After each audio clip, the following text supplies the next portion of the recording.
जय श्री ओम नमः सिद्धेभ्यः। जय श्री महावीराय नमः। जय श्री परम्पराचार्य गुरुवे नमः। जय श्री उमा स्वामी गुरुवे नमः।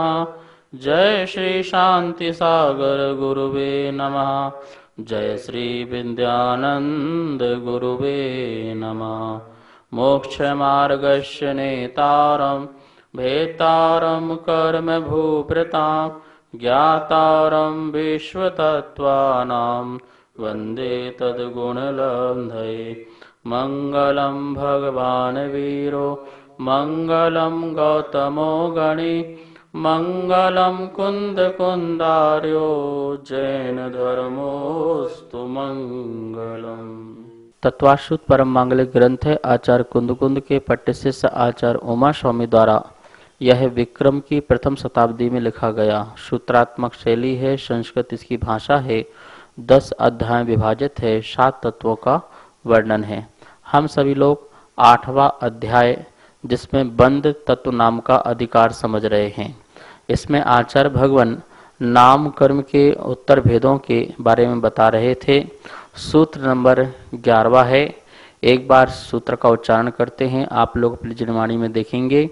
गति, जाति, शरीरांगोपांग, निर्माण, बंधन, संघात, संस्थान, सहनन, स्पर्श, रस, गंध, वर्णानुपूर्वा, गुरु लघुपघात, परघाता, तपोद्योतोक्षवास, विहायो गतिहा, प्रत्येक शरीर, त्रस, शुभग, शुश्वर, शुभ, सूक्ष्म, पर्याप्ति, स्थरादेय, यशः, कीर्ति, क्षेत्राणी, तीर्थकरत्वम च। ये सूत्र है। अभी तक अपन ने गति, जाति, शरीर, अंगोपांग, निर्माण, बंधन, संघात, संस्थान, सहनन देखे। कल अपन ने देखा था स्पर्श, रस, गंध और वर्ण। स्पर्श के भी 8 भेद होते हैं, रस के भी जो हैं 5 भेद होते हैं, गंध के 2 भेद और वर्ण के 5 भेद। ये अपन पाठशाला आदि में जानते भी हैं और अपन ने पढ़ा भी है। इन कर्मों के उदय से शरीर में इस प्रकार के पुद्गल परमाणु होते हैं। स्पर्श के जैसे अपन ने कल 8 देखा था। रस में तिक्त, कषायला, खारा आदि जो हैं, इनके उदय से, ऐसे कर्मों के उदय से जो तिक्तपना, कषायलापना शरीर में हो तो वह रस नाम कर्म कहलाता है। गंध नाम कर्म जिससे सुगंध और दुर्गंध है, 2 प्रकार के यह भेद होते हैं। जिस कर्म के उदय से शरीर में सुगंधता रूप पुद्गल परमाणु हो उसे गंध नाम कर्म कहते हैं, और जिस कर्म के उदय से दुर्गंध रूप पौद्गलिक परमाणु शरीर में हो उसे दुर्गंध नाम कर्म कहते हैं। तो ऐसे बहुत सारे शरीर होते हैं जिनके शरीर से बहुत सुगंध निकलती है। जैसे देखिए पुष्प में जाइए, ऐसे कैसे कितने पुष्प हैं जिनके शरीर से सुगंध निकलती है। चंपा, चमेली, मोगरा आदि, इनके पास आप खड़े हो जाइए तो आपको सुगंध की प्राप्ति होगी। वो भी उनका एक इंद्रिय जीव का शरीर है, पुष्प जो है, ठीक है ना। और ऐसे बहुत सारे पुष्प होते हैं जिनसे दुर्गंध आदि भी आती है। तो एक इंद्रिय में ही नहीं, ऐसे आप किसी में भी लगा सकते हैं, 2 इंद्रिय में, 3 इंद्रिय में, 4 इंद्रिय में। मनुष्यों में भी कुछ मनुष्य ऐसे होते हैं जिनके पास खड़े होते हैं तो उनके पास शरीर से स्मेल आती है, बदबू आती है। कुछ ऐसे होते हैं उनके शरीर से सुगंध निकलती है। तो इस प्रकार से ऐसे पौद्गलिक वर्गणाएं जो हैं, स्कंद जो हैं, उनके शरीर में ऐसे कर्म के उदय से, सुगंध नाम कर्म के उदय से और दुर्गंध नाम कर्म के उदय से, इनके भेद प्रभेद में जाएंगे तो सुगंध नाम कर्म भी बहुत प्रकार की हो जाएगी और दुर्गंध नाम कर्म भी बहुत प्रकार की हो जाती है। इसी प्रकार से अब वर्ण नाम कर्म के उदय से क्या होता है?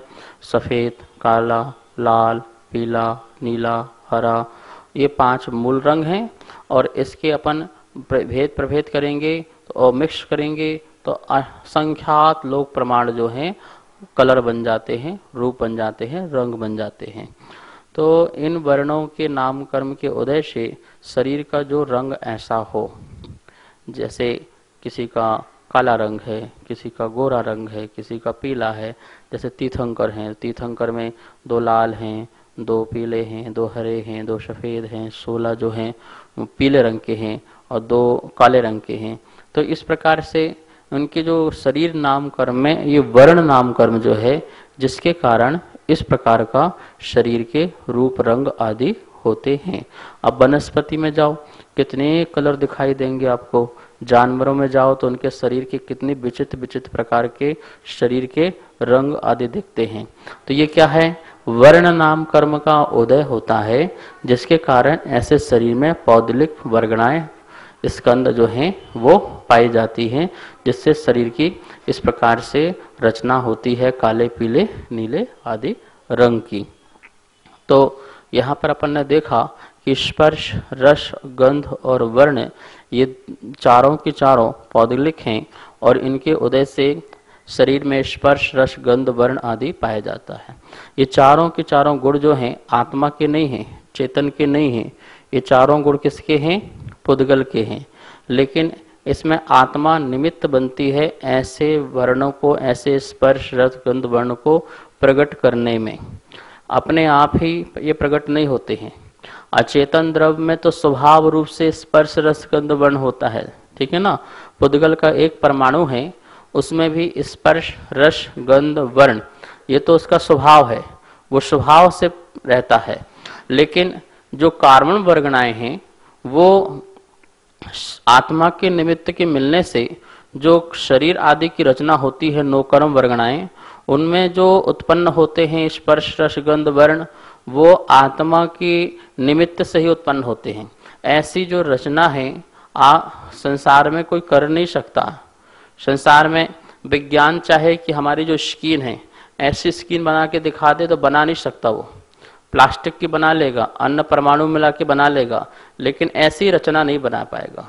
विज्ञान चाहे तो वनस्पति की एक पत्ती नहीं बना सकता, एक पत्ती नहीं बना सकता जब तक उसमें आत्मा ना हो। आत्मा के निमित्त से ही इस प्रकार की वनस्पति बनती है। 2 इंद्रिय, 3 इंद्रिय, 4 इंद्रिय जीव के शरीर बनते हैं, 5 इंद्रिय के शरीर बनते हैं। साइंटिस्ट जो हैं जितने भी हैं वो सारे के सारे इकट्ठे होकर के किसी भी जीव का शरीर नहीं बना सकते, चाहे वो 1 इंद्रिय हो, चाहे 2 इंद्रिय हो, चाहे 5 इंद्रिय हो। जब तक उसमें कोई आत्मा ना हो, जीव ना हो, तो जीव की अपनी शक्ति का स्वयं परिणमन ही इस रूप से शरीर में स्पर्श, रस, गंध, वर्ण आदि दिखाई देते हैं। तो ये बात ध्यान रखना, अचेतन जो द्रव्य है पौद्गलिक, उसमें स्पर्श, रस, गंध, वर्ण उसका स्वभाव है। लेकिन जो शरीरजन स्पर्श, रस, गंध, वर्ण है उसमें आत्मा का निमित्त है। तो यहाँ पर अपन ने देखा कि नाम कर्म की प्रगति स्पर्श, रस, गंध, वर्ण इनके उदय से शरीर में जो विभिन्न प्रकार के स्पर्श, रस, गंध, वर्ण पाए जाते हैं वो जो है वो नाम कर्म की प्रगति में गिने जाते हैं। अब देखते हैं आनुपूर्वी। आनुपूर्वी किसे कहते हैं, तो पूर्व आयु के नाश हो जाने पर पूर्व के निर्वाण नाम कर्म की निवृत्ति होने पर विग्रह गति में जिसके उदय से पूर्व के जो तेजस कारण शरीर का विनाश ना हो उसे आनुपूर्वी कहते हैं। जीव जो है एक शरीर को छोड़कर के दूसरे शरीर को ग्रहण करने के लिए जाता है, उसके जो बीच का जो समय है उसे विग्रह गति कहते हैं। विग्रह गति में जो शरीर होता है उसे आनुपूर्वी कहते हैं। एक शरीर छूट गया, औदारिक शरीर छूट गया या वैक्रिक शरीर छूट गया, अब वो दूसरा औदारिक या वैक्रिक ग्रहण करने जा रहा है, तो उसके बीच में कौन सा शरीर होता है, तो आपको पता है एक कार्बन शरीर होता है। आत्मा जो है कार्बन शरीर के साथ जाता है, तो उस समय उसका जो शरीर है, उसका जो संस्थान है, जिसका जो आकार है, आचार भवन उसे आनुपूर्वी कहते हैं। ठीक है ना। यहाँ पर आनुपूर्वी में कोई संस्थान नाम कर्म का उदय नहीं है। जो अपन ने संस्थान अभी पढ़ा है इसमें उसका उदय भी नहीं है, और ना ही निर्माण नाम कर्म का उदय नहीं है, क्योंकि निर्माण नाम कर्म के लिए क्या चाहिए, काया चाहिए, तो वो औदारिक आदि काया यहाँ पर है नहीं। और संस्थान में भी आकार चाहिए, तो उसके लिए भी शरीर चाहिए, वो भी नहीं है। यद्यपि यहाँ पर पूर्व शरीर का जो शरीर का आकार था वैसे ही आत्मा का आकार यहाँ पर है आनुपूर्वी में, लेकिन फिर भी यहाँ पर जो उदय है वो आनुपूर्वी का उदय है, कार्मण शरीर है। तो यहाँ पर जो शरीर होते हैं वो कार्मण शरीर होता है और आकार पूर्व शरीर के भांति होता है। 4 प्रकार की आनुपूर्वी आचार्यों ने कही है। त्यानुपूर्वी में कौन सी अनुपूर्वी लगाएंगे? नरकगत्यानुपूर्वी, और इसी प्रकार से देवगत्यानुपूर्वी, मनुष्य गत्यानुपूर्वी और त्रियंच गत्यानुपूर्वी। जब कोई जीव एक शरीर को छोड़कर के दूसरे शरीर धारण करने जाता है उस समय जो आनुपूर्वी होती है वो गत्यानुपूर्वी कहलाती है। जैसे कोई मनुष्य गति को छोड़कर के देव गति की ओर जा रहा है तो उस समय उसकी जो गति होगी वो कौन सी गति होगी? देव गत्यानुपूर्वी होगी। देव गति से जब वो मनुष्य की ओर आ रहा है तो उस समय उसकी गति मनुष्य गत्यानुपूर्व होगी। तो इस प्रकार से चारों में अपन इस प्रकार से लगा सकते हैं कि जीव जो है एक भी समय ऐसा नहीं है जो शरीर के बिना ना हो। ठीक है, विग्रह गति में औदारिक शरीर नहीं है, वैक्रियक शरीर नहीं है, आहारक शरीर नहीं है, लेकिन वहाँ पर कार्मण शरीर और आनुपूर्वी नाम का यहाँ पर गत्यानुपूर्वी पाई जाती है। आनुपूर्वी का जो उदय काल है वो कितना है? तो 1 समय से लेकर के 3 समय तक का हो सकता है, इससे ज़्यादा नहीं हो सकता है। क्योंकि जो जीव है जो अगला जन्म धारण करता है वो 4 समय के पहले पहले अगला जन्म धारण कर लेता है, मतलब अगला शरीर धारण कर लेता है। इसलिए 1 समय से लेकर के 3 समय तक यह आनुपूर्वी का समय होता है, जिस समय इसका यह जीव प्रदेश के आकार का संस्थान उसका होता है। यदि यह आनुपूर्वी ना हो तो क्या हानि होगा? तो फिर जीव का अनियत रूप से संस्थान हो जाएगा, जब जो कि पाया नहीं जाता है। नियत संस्थान पाया जाता है। जो पूर्व शरीर को छोड़ा जा रहा है उसी के आकार रूप जीव के प्रदेश होते हैं। उसी प्रदेश संबंधी जो गत्यानुपूर्वी होती है उसे वहाँ पर उसका आकार माना जाता है। इस कर्म का अभाव नहीं हो सकता, क्योंकि विग्रह गति में उस अवस्था के लिए निश्चित आकार उपलब्ध होता है और उत्तर शरीर ग्रहण करने के प्रति गमन की उपलब्धि भी पाई जाती है। एक स्थान से दूसरे स्थान जाने की जो है आगम में व्यवस्था भी पाई जाती है और जीव जाता भी है। तो इस प्रकार से यहाँ पर आनुपूर्वी हुई। अब देखते हैं आ गुरु लघु। ये आ गुरु लघु नाम कर्म है, ठीक है ना। इसके उदय से क्या शरीर में होता है? तो आगम में लिखा हुआ है कि आ गुरु लघु नाम कर्म के उदय से, कर्म स्कंद के उदय से यह जीव अनंतानंत पुद्गलों के से पूर्ण होकर भी लोह पिंड के समान गुरु न होकर के नीचे नहीं गिर जाता और रुई के समान हल्का होकर के ऊपर ही चला जाता हो, ऐसा भी नहीं है। मतलब इसका नाम है आ गुरु लघु। न गुरु और न लघु। आ मतलब रहित। न यह शरीर गुरु रूप होता है और ना ही शरीर यह लघु रूप होता है। इतना वजनदार भी नहीं होता है कि हमको उठाया भी ना जा सके, और इतना हल्का भी नहीं होता है कि हम जो है बहाव में बहते भी चले जाएं। तो इस प्रकार से अगुरु लघु नाम कर्म के उदय से ऐसा शरीर पाया जाता है। एक बात ध्यान रखना, आ गुरु लघु नाम का गुण जो है जीव में पाया जाता है वो अलग है, और ये आ गुरु लघु नाम कर्म ये अलग है। आ गुरु लघु नाम कर्म तो ये क्या कर्म स्कंद है, ठीक है ना, पौद्गलिक स्कंद है। लेकिन जो आ गुरु लघु नाम का जो गुण है वो आत्मा का पारिणामिक स्वभाव है। प्रत्येक सिद्ध आत्मा में एक स्वाभाविक रूप से प्रकट होता है। वो आ गुरु लघु नाम का जो गुण है वो आत्मा को और आत्मा के गुणों को कायम बना करके रखता है। आत्मा सदा चैतन्य रूप रहे और आत्मा के जो गुण हैं जैसे ज्ञान गुण, दर्शन गुण, सुख गुण और वीर गुण ऐसे अनंत गुण हैं, वह गुण अपने रूप में अपने स्वभाव में रहें, अन्य रूप न हो, इसकी कायमता को बनाने रखने में कारण यदि कोई है तो वो आ गुरु लघु नाम गुण है। ठीक है ना। तो वो गुण आत्मा का स्वभाव है। संसार अवस्था में वो प्रकट नहीं होता है, सिद्ध अवस्था में वो पूर्ण रूप से प्रकट हो जाता है। संसार अवस्था में वह अगुरु गुण जो है कर्म के कारण जो है ढका होता है और पूर्ण रूप से प्रकट नहीं होता है, लेकिन कर्म के अभाव होते ही वह अगुरु स्वभाव रूप से वह अपनी शक्तियों को कायम रखता है।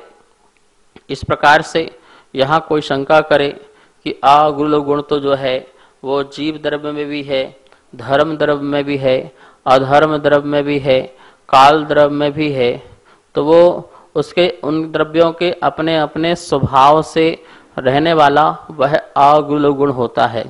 धर्म द्रव्य में जो अगुरु गुण है वह धर्म द्रव्य को कायम रखता है, अधर्म द्रव्य में जो है वो अधर्म द्रव्य को कायम रखता है, काल द्रव्य में जो है वो काल द्रव्य को कायम रखता है, और जो जीव द्रव्य में है वो जीव द्रव्य को कायम रखता है। यहाँ पर जो अगुरु नाम कर्म की बात की गई है, नाम कर्म की प्रगति में, वो शरीर संबंधी है। शरीर में ना ही लोहे के पिंड की तरह भारीपन दिखाई दे और ना ही रुई के समान हल्कापन दिखाई दे। यद्यपि अनंतानंत परमाणुओं का यह स्कंद है शरीर, ये पिंड है, पौद्गलिक पिंड है, लेकिन ये पौद्गलिक पिंड भी हमको भारीपन और हल्कापन नहीं लगता है। जैसे ये गर्दन है, तो ये गर्दन यदि देखा जाए तो कितने किलो की होगी? कम से कम 2-5 किलो की गर्दन तो होगी ना, पर हमको कभी लगती है कि गर्दन हमको भारी लग रही हो। लेकिन यदि आप 5 किलो का वजन अपने सिर में रख लो और थोड़ा दूर तक चलो तो आपकी गर्दन में दर्द होने लगेगा। 5 किलो का बोझ आपको बहुत ज़्यादा महसूस होने लगेगा। 5 किलो बोझ तो छोड़ो, जब आप संवेद शिखर में चढ़ते हैं तो आपके पास चावल की जो पोटली होती है, वही चावल की पोटली ही हमको बहुत वजनदार लगने लग जाती है। तो हम बाहर का जो सामान है उसमें हम जो है उसको ज़्यादा देर तक ग्रहण नहीं कर सकते, लेकिन ये हमारे हाथ, ये पैर, ये शरीर और ये गर्दन यद्यपि कितने वजनदार हैं, किसी का 50 किलो, किसी का 100 किलो, लेकिन फिर भी 100 किलो वाले को भी अपने आप में इतना भारी महसूस नहीं होता है, और ना ही इतना 2-5 किलो का हो उसे हल्का महसूस होता हो, ऐसा भी नहीं है। तो ये कौन से कर्म के उदय से होता है?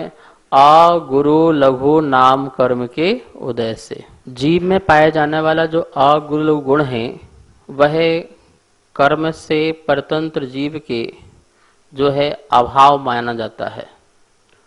सिद्ध अवस्था में प्रकट है, लेकिन संसार अवस्था में वह अगुरु लघु गुण जो है क्या है? अभाव रूप में है। कोई ये सोचे कि यदि अगुरु गुण का अभाव हो जाए तो जीव का ही अभाव हो जाएगा, क्योंकि जो लक्षण है जीव का उसका अभाव हो जाए तो वह फिर जीव ही क्या बचेगा। ध्यान रखेंगे, अगुरु लघु गुण जो है जीव का लक्षण नहीं है। जीव का लक्षण तो ज्ञान दर्शन है, जानना और देखना है, और जानना देखना जो है प्रत्येक जीव के पास पाया जाता है, इसलिए लक्षण का अभाव नहीं होता है।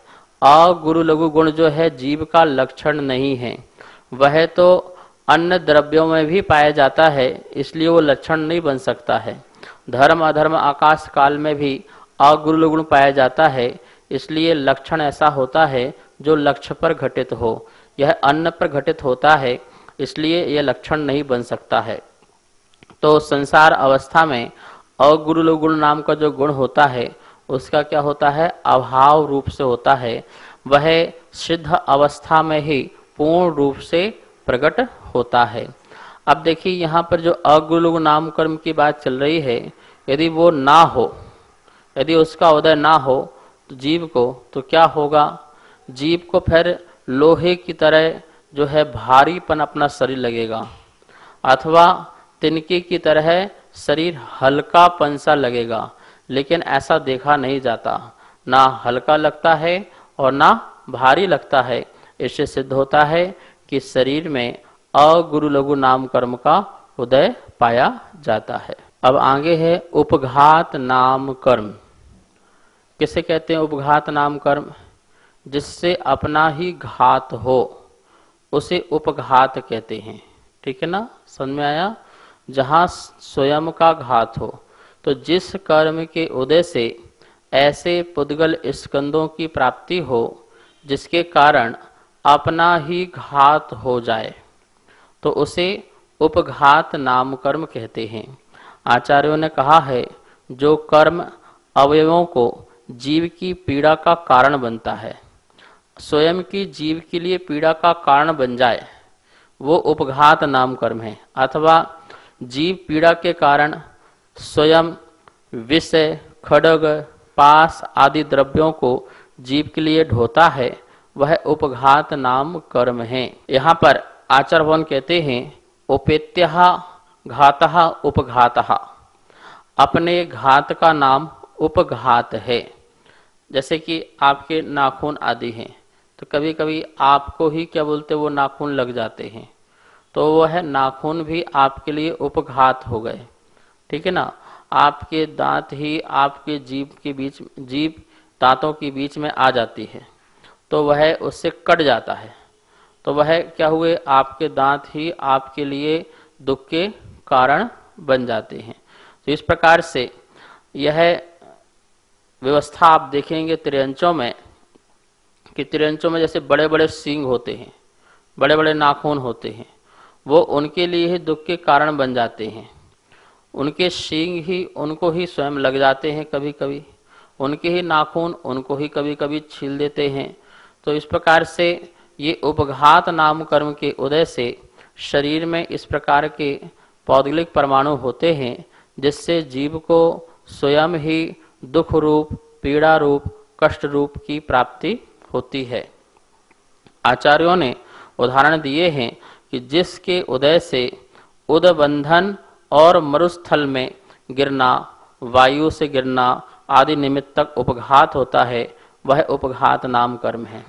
इस उपघात नाम कर्म में इस प्रकार की बात आचार्य कहते हैं कि जो व्यक्ति खुदकुशी कर लेते हैं, आत्महत्या कर लेते हैं, विषपान आदि कर लेते हैं, अग्नि में गिर जाते हैं, पहाड़ों से भी गिर जाते हैं आदि, इस प्रकार के यह भी उपघात नाम कर्म में ही हमको शामिल करना चाहिए। तो उपघात नाम कर्म के उदय से यह बात यहाँ पर समझ में आई है कि जिस प्रकार के सींग हों, लंबे बाल हों, देखिए जिस लंबे बाल होते हैं आँख आदि में चले जाएं तो आँख भी फूट सकती है, और सींग आदि के कारण अपने को भी घात हो सकता है, पर को भी घात हो सकता है। विशाल जैसे पेट है, बहुत बड़ा पेट निकला हुआ है, तो उसके कारण भी व्यक्ति बहुत परेशान होता है। ठीक है ना, तो ये जो चीज़ें हैं, जितनी भी शरीर में ऐसी आकृति है, प्रकृति है, जिसके कारण जीव को कष्ट हो। अब बहुत बड़ा पेट निकला हो तो वह बहुत दुखी रहता है, उठने में बैठने में उसको बहुत परेशानी होती है।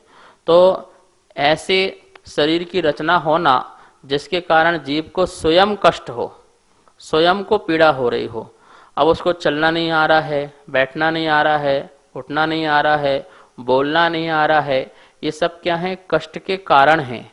तो ऐसे कष्ट के कारण पौद्गलिक स्कंद जिस कर्म के उदय से बनते हैं उसे उपघात नाम कर्म कहते हैं। यदि उपघात नाम कर्म ना हो तो क्या हानि होगी?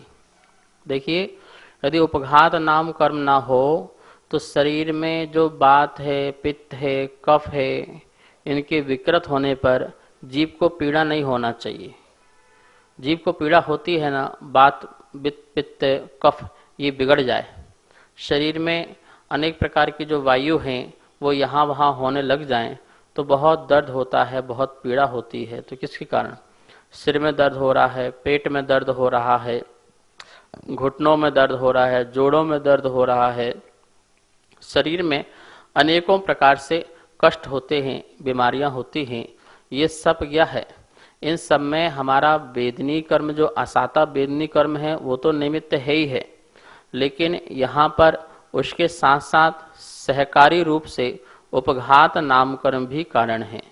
उपघात का नाम कर्म के कारण इस प्रकार से पौद्गलिक स्कंदों की उत्पत्ति होती है, जिसके कारण इस प्रकार से शरीर में पीड़ा आदि होने लगती है, जीव को कष्ट महसूस होता है। तो इस प्रकार से उपघात नाम कर्म की यहाँ पर सिद्धि होती है। तो जिसके उदय से अपने ही अंगों के द्वारा, अपने ही उपांगों के द्वारा अपना ही घात हो, उसे उपघात नाम कर्म कहते हैं। ठीक है ना। अपने ही कोई शरीर में ऐसे अंग हो जिससे हमको ही अपना घात हो जाए, ऐसे ही कोई उपांग हो जिससे उसके अपना ही घात हो जाए, तो ये कहलाएगा उपघात नाम कर्म। तो ऐसे बहुत सारे अंग हैं, जैसे अपना हाथ ही है, हाथ ही अपने को कभी कभी लग जाता है, उंगली में लग जाता है, उंगली जो है आँख में लग जाती है, तो आँख में पीड़ा बहुत होने लगती है। तो अपनी उंगली से ही अपनी आँख में पीड़ा हो गई, नहीं हो गई, ठीक है ना। तो कभी कभी अपना ही शरीर अपने को ही लग जाता है, तो अपने लिए पीड़ाकारी हो जाता है। अब शरीर में जितने भी वात पित्त आदि हैं वो अपने ही हैं, तो वो विकृत हो जाते हैं, तो अपन को पीड़ा हो जाती है। तो इस प्रकार से उपघात नाम कर्म के उदय से ये सभी के सभी कारण बना करते हैं। इस प्रकार से यहाँ पर अपन आज का स्वाध्याय संपन्न करते हैं। शेष विषय को कल समझेंगे। आइए माँ जनवाणी की स्तुति करते हैं। जावाणी के ज्ञान से सुजे लोकालो, सो वाणी मस्तक धरो सदा देत हो धो। हे जिनवाणी भारती तो हे जपो दिन रे, जो तेरी सरना धरे सो पावे सुख चैन। सभी को बहुत बहुत मंगल आशीर्वाद। सभी को सादर जय जिनेन्द्र। आप सभी के सहयोग से तत्वार सूत्र जी की पुस्तकें निरंतर छपती जा रही हैं।